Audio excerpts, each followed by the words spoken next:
Hello, welcome to my channel. My name is Rachel. I am the work wife. And today's video is going to be a follow-up video to the imposter syndrome video I did a while back. A good friend of mine suggested that I do a follow-up about imposter syndrome and posed this question: what if it's not even about self-worth? When you don't feel good enough for your job, and you feel like I'm a fraud, I can't do this, I'm not good enough, I don't have the skills, or people don't know that I'm really not, this confident executive person. What if it has nothing to do with that? What if it's just a bad fit? What if you just chose the wrong career? So I'm going to get into that today, but before I jump in, I am a workplace coach, mindset coach with nearly 20 years corporate experience, and I have successfully navigated my way through, around, and out of a lot of toxic work environments. So if you need help, or you know someone who needs help dealing with a toxic work environment, toxic boss, coworker, even employee, if you're supervising people who are toxic, I am your person. And I can help you work through that situation and come up with a solution. Whether you're prepared or not to leave that job or move on to another job, I will help you figure out, sometimes you can figure out that a workplace is toxic before you even start. So please feel free to email me at theworkwifellc@gmail.com, or hit me up on Instagram or TikTok at the_work_wife, and I'd love to help. And also be sure, if you love this video, which I'm sure you will, give it a thumbs up and subscribe. It really helps my channel grow. So let's get into the follow-up, part 2 of imposter syndrome and what it's all about. So what if it's just a bad fit? Now, I know this is going to be tough, especially for people like me who've been in the workforce 20 years, and you've already gone down a certain track. I can speak to this. You've already gone down a certain track, and you realize 10 years later, 5, 10, 15, or even 20 years later, that it was never a good fit in the first place. The reason why you might perceive that you're continuing to have self-worth issues around your chosen career or job or series of jobs within, let's say, the same industry, is that it never aligned with you in the first place. I know I said in one of my videos, I consider myself a creative person. I consider myself someone who loves writing, loves reading, writing, poetry, painting, sculpture. That's my bread and butter, right? I love to create. Even this, helping people, mentoring people, understanding where they're coming from, what their unique talents are. That's a form of creation. That's a form of creativity, where you're thinking about, you're imagining, you're conjuring, who you want to be in life, right? And trying to be your best self. That's a creative process, believe it or not. It's just not a matter of, I have these goals and I'm going to meet these goals no matter what. I mean, there's nothing wrong with goals, but in the process of imagining yourself in a job or role or career, that's a creative arena.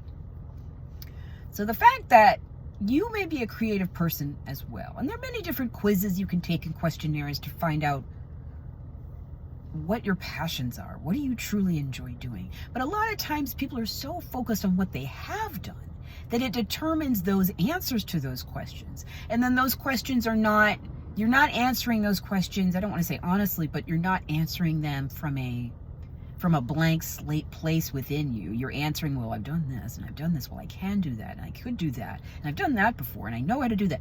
No. Who are you really? What do you enjoy? And often that focuses on personal things, which people want to keep the professional and personal separate.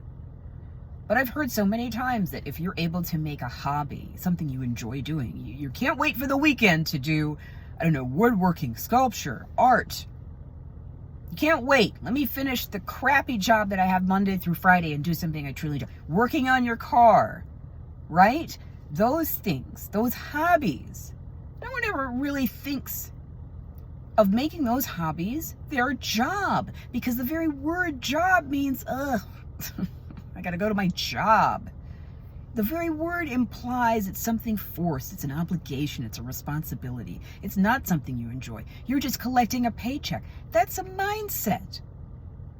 So if you've chosen a job instead of leveraging your passion into a way to earn income, to do it, this is my passion and I happen to make money doing it, or people pay me. I think, I saw recently someone, it was a while ago, they love their truck, right? And they started making little model trucks, just out of enjoyment. And someone says, I'll pay you for that. That looks amazing. I'll pay you for that. There was someone else I saw on, social media where he had retired or something, and his enjoyment was making rocking chairs. And he put it on social media and he said, I just wanted to say, hey, I made this. So if, someone has a child and they need a rocking chair, I make them, myself. And someone says, I'll pay you for that. I will give you money for that. He wasn't even asking for money. Same thing with the model maker. He was just like, hey guys, I do this for fun. Is anybody interested in this? And they were like, hell yeah. That's what I'm talking about. Now you may be doing something completely different Monday through Friday and just slogging through. And then you may feel like a fraud, that imposter syndrome, like I'm not doing a good job, or I'm not good at this job, but I'm just, I just need to show up, man. Is that really you living your best life? No. So that imposter syndrome may have nothing really to do with a poor sense of self-worth, but you're just in the wrong job. You're not doing something in alignment with your own personal passions. And too many people think the passions have to be over here and the job has to be over here. No, best of both worlds. You combine the two. Now, I'm not saying that, I don't want to say it's hard. Maybe easy as that. Those two people just post it on social media and say, hey guys, look what I made. That childlike wonder. Look what I did. And then someone says, that's amazing. I'm going to give you money for that. You deserve whatever, right? That's how a business is born. A lot of times also, people want to create a business out of something that they think the public wants, something similar to maybe a job that they've done. Maybe someone who was in IT and then they want to open their own IT business, right? Well, I'm going to open my own business because this is something I know how to do. Is that your passion though? Because you could still have imposter syndrome with your own business, not just working for someone else. You could still say, I'm not good at this. Like, who did I think I was? An entrepreneur? Come on. That's still imposter syndrome. But maybe yet again, that your chosen business of your own is still not in alignment with who you are on the inside, that creative person. Now, I know I've been emphasizing creativity here, painting, art, things like that. Suppose you really love IT, but maybe you're on the technical side of the house and you really want to be part of the business side of the house. So maybe you're just in the wrong division. You're in the wrong area. You're not interested. It's as simple as that. I'm simply not interested in this, but it's my paycheck. That's also something where maybe I need to make a shift into the business world. And you think, it's insurmountable for me to go from the technical world to the business world. It's not, because you're already aligned with that business stuff because you enjoy talking about it. You talk to your coworkers about that aspect of things. You shy away from talking about the technical stuff. You don't want to talk about shop because you can't stand it. So you talk about other stuff. And then maybe it takes that one mentor or that one coworker or that one friend to say, hey, dude, why don't you just apply for that job in the business thing? And then you have to have the business department. And then you would just have to have that sense of inner knowing and confidence to go for it. Don't allow your lack of confidence or what you've done in the past to determine what you should or shouldn't do in the future. Because it's that little voice telling you, you don't have any background in that. So what? You love it. You love talking it. That goes a long way when people see you have a passion for it. Believe me. Sometimes that makes up for your lack of experience, but because you're motivated, because you have a passion for it, someone's going to be willing to train you. If you're a quick learner, you could grasp it quickly. No experience needed. You just needed the passion and the motivation. So I'll probably end up talking more about this because, it's one of those topics where, again, as my friend said, it may not even be about you're in the right role but feel lack of confidence. You just may be in the wrong role, wrong industry, wrong job, wrong career. And that's, let me add this, not something to beat yourself up about, coming from personal experience here. Don't be like, oh my God, you didn't waste anything.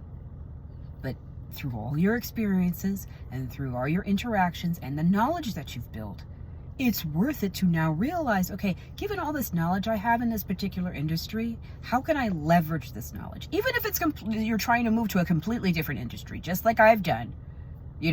I've taken all my knowledge that happened to be in the IT industry, where people are people though, whether it's IT, manufacturing, different, people are people. Toxic people are toxic everywhere. It's really not much difference. But I've taken all that experience with all in the IT field, and I'm now leveraging that experience in an area where I'm mentoring and coaching people. IT has nothing to do with what I'm doing now, but this is where my passion is. So it can be done. It just takes that inner knowing and that time that you sit with yourself to say, yeah, this isn't for me. And that's okay. So be kind to yourself on this. So again, if you like this content, leave a comment. Let me know whether you're dealing with this as well, whether you're contemplating transitioning careers, or you've realized at a certain age that you never liked doing what you've been doing. That's okay. I'd love to hear about it. Feel free to email me, leave a comment, and I'd love to discuss it with you. So until next time, stay cool, stay centered, and I'll see you in the next video. Bye.